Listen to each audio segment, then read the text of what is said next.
Assalamualaikum warahmatullahi wabarakatuh. Halo teman-teman, perkenalkan saya Intan Sari dari Prodi Pendidikan Bahasa Inggris dan ini teman saya. Halo semuanya, nama saya Miftahul Isnani dari Prodi Pendidikan Bahasa Inggris. Hari ini kami akan membahas mengenai pertanyaan-pertanyaan dari teman-teman semua mengenai Prodi Pendidikan Bahasa Inggris di Universitas Muslim Nusantara Awasriyah. Nah teman-teman, boleh dong diceritakan kenapa nih kalian mengambil Prodi Pendidikan Bahasa Inggris? Alasan saya memilih Prodi Pendidikan Bahasa Inggris ada beberapa alasan. Yang pertama, mudahnya melanjutkan studi beasiswa. Nah, saya sering lihat di beberapa formulir pendaftaran banyak mahasiswa yang terkendala di satu kriteria tersebut, yaitu tidak memilikinya keterampilan dalam berbahasa Inggris. Nah, yang untuk poin kedua, mungkin kita semua sudah tahu kalau bahasa Inggris merupakan bahasa universal dan internasional. Hampir setiap negara memakai bahasa Inggris sebagai bahasa pertama dan bahasa kedua mereka. Untuk alasan yang selanjutnya, mudahnya berpergian ke luar negeri. Saya lihat banyak teman-teman sekarang traveling jadi tren masa kini di era 4.0 ini. Nah, kalau kita bisa memiliki keterampilan bahasa Inggris, itu memudahkan kita untuk berinteraksi dengan warga lokal di sana. Dan juga untuk bisa menghemat budget kita, jadi kita nggak perlu disewa tour guide atau interpreter atau penerjemah. Untuk selanjutnya, memiliki peluang besar untuk bekerja di perusahaan-perusahaan besar. Contoh dari perusahaan besar ini kayak pelabuhan, stasiun kereta api, bandara udara. Nah, biasanya mereka tuh merekrut pelamar-pelamar yang memiliki satu kriteria tersebut, yaitu memiliki kecakapan dalam berbahasa Inggris. Wah, berarti akan banyak sekali ya peluang untuk bisa bekerja setelah kita tamat dari Prodi Pendidikan Bahasa Inggris ini ya teman-teman. Ya, benar sekali, Kak. Nah, selanjutnya apa nih yang membedakan Prodi Pendidikan Bahasa Inggris di UM Awasriyah dengan kampus-kampus lain?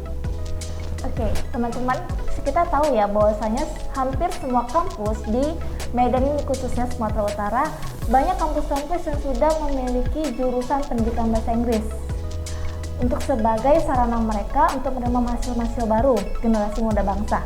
Namun yang membedakan universitas lain dengan Universitas Muslim Nusantara menurut saya teman-teman, yang pertama itu dosen-dosennya yang humble, aktif, ikut berpartisipasi dalam program pendidikan dan program Kampus Merdeka. Yang kita ketahui sekarang Kemendikbud ada program Kampus Merdeka. Dosen-dosen UMN itu rata-rata mengikuti program itu.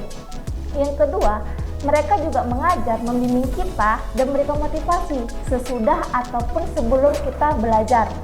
Dan selain itu teman-teman, kita juga bisa berkomunikasi dengan dosen mau itu di lingkungan kampus atau di luar kampus mengenai banyak hal. Jadi kita tuh bisa seperti layaknya dosen dengan sahabat, bukan dengan mahasiswa. Yang kedua, dosen-dosen di Universitas Muslim Nusantara Awasriyah ini tidak hanya sebagai pengajar teman-teman. Ternyata mereka juga memiliki jabatan-jabatan khusus di sini, yaitu ada yang menjadi kaprodi, ada yang menjadi kepala lektor itu. Dan dosen-dosen di UMN ini juga tidak hanya tamatan atau lulusan S2 dalam negeri, tapi juga ada yang lulusan luar negeri. Dan ada juga sekarang yang sedang melaksanakan pendidikan dokternya. Jadi banyak wawasan-wawasan baru yang dapat diberikan dosen-dosen di UMN ini kepada mahasiswanya. Yang kedua, di UMN ini pendidikan khususnya pendidikan bahasa Inggris juga memiliki ekstrakurikuler teman-teman. Jadi teman-teman kalau masuk di Universitas Muslim Nusantara tidak hanya menjadi mahasiswa yang duduk datang belajar, tetapi kalian bisa juga aktif mengikuti ekstrakurikulernya. Karena setiap tahunnya pendidikan bahasa Inggris juga mengadakan perlombaan yang bergensi teman-teman, yaitu English Ambassador, Speech, Miss Anchor, Writing, drama, singing, dan kalian juga bisa mengikuti debat, yaitu dengan UMNDC. Alhamdulillah saya teman-teman waktu tahun 2019 kelas saya mendapat juara 3 lomba drama dan saya adalah pemeran utamanya. Di 2020 saya mendapatkan penghargaan menjadi video terfavorit English Ambassador, dan di tahun 2021 alhamdulillah saya mewakili mahasiswa Prodi Pendidikan Bahasa Inggris yaitu sebagai peserta yang mendapatkan champions di lomba UMNDC, yaitu lomba debat bahasa Inggris, dan mendapatkan second runner up di lomba bahasa Indonesia debat. Jadi buat kalian semua teman-teman, Kalian tidak hanya menjadi mahasiswa yang tidak memiliki skill. Dengan teman-teman masuk di Universitas Muslim Nusantara Awasia, teman-teman tidak hanya menjadi mahasiswa yang duduk datang untuk belajar, tetapi teman-teman juga bisa mengembangkan bakat yang teman-teman punya. Baik teman-teman tidak ketahui bakat itu maupun yang teman-teman sudah ketahui bakat itu.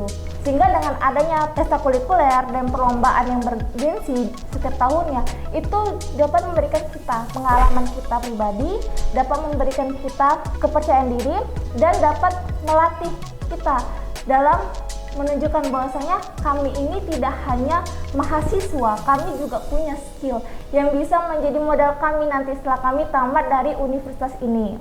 Nah, ngomong-ngomong tentang MBKM nih, apakah mahasiswa di Prodi Pendidikan Bahasa Inggris UMN Awasia sudah mengikuti kegiatan MBKM ini? Nah, untuknya kita kuliah di Universitas Muslim Nusantara adalah aktif dalam kegiatan Merdeka Belajar Kampus Merdeka yang diselenggarakan oleh Kemendikbud. Nah, pengalaman saya pribadi, saya pernah mengikuti kampus mengajar angkatan kedua.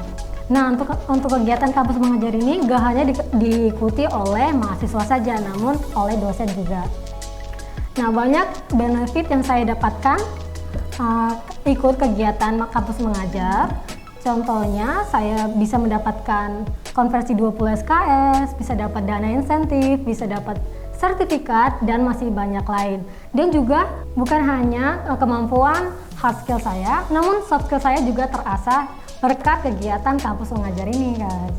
Nah teman-teman, selain mahasiswa Prodi Pendidikan Bahasa Inggris yang aktif dalam program Kampus Merdeka, mahasiswa Prodi Pendidikan Bahasa Inggris juga dididik sebagai pembisnis, reporter, penulis, penerjemah, dan English communication-nya juga ditingkatkan oleh dosen-dosen di Prodi Pendidikan Bahasa Inggris sebagai bekal ketika kita tamat. Nah, kita ini tidak hanya menjadi SPD, dengan gelar SPD tidak hanya menjadi seorang guru, tetapi kita juga bisa menjadi seorang pembisnis. Jadi, dengan adanya skill-skill yang diberikan dosen-dosen ini, kita tidak hanya menjadi mahasiswa yang duduk datang, tapi kita punya cerita. Nah teman-teman, sekian dulu ya tanya jawab kami hari ini. Kami tunggu ya teman-teman di Prodi Pendidikan Bahasa Inggris. Untuk info lebih lanjut, klik link di sini. Wassalamualaikum warahmatullahi wabarakatuh. Dadah.